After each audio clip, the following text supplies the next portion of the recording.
Today we shall start question number 3 of exercise 7.1. Statement is AD and BC are equal perpendiculars to a line segment AB. Then show that CD bisects AB. In this question, AD and BC, these are equal perpendicular, means AD is equal to BC. So in this question, given is AD is equal to BC.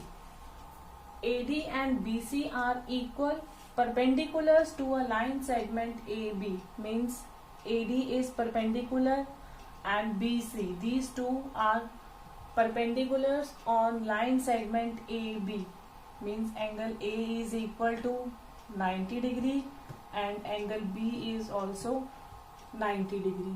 So given is angle A is equal to B and which is equal to 90 degree. And to prove, show that CD bisects AB, means we have to show that this CD bisects AB.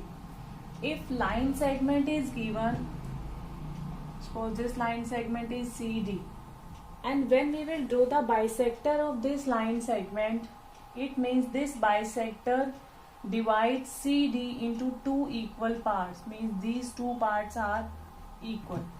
So in this question we have to show that CD bisects AB, means we have to show that OA is equal to OB.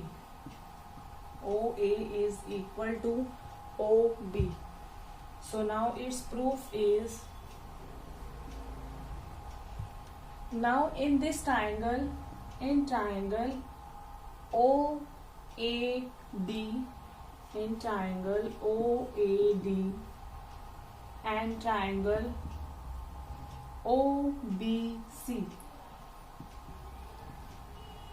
in triangle OAD and OBC, in these two triangles, as it is given that AD is equal to BC, AD is equal to BC, which is given,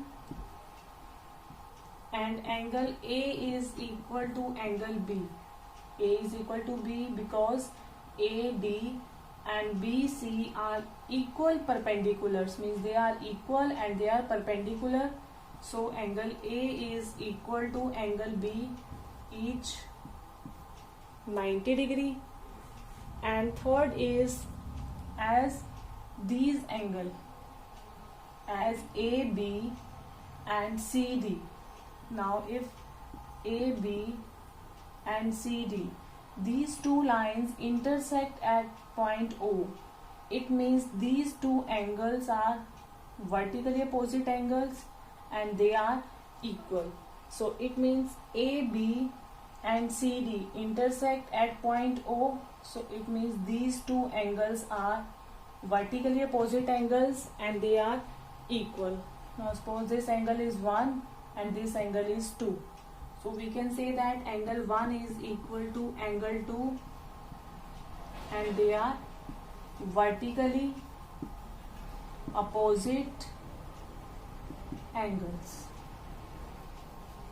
So these two triangles, triangle OAD is congruent to triangle OBC by, in these two triangles, two angles and one side are equal.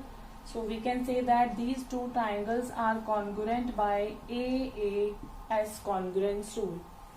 If these two triangles are congruent, it means OA is a part of triangle OAD and OB is a part of triangle OBC. So we can say that OA is equal to OB by CP CT, because these two triangles are congruent, and we know that if two triangles are congruent, then their corresponding parts are equal. So OA is equal to OB by CP CT.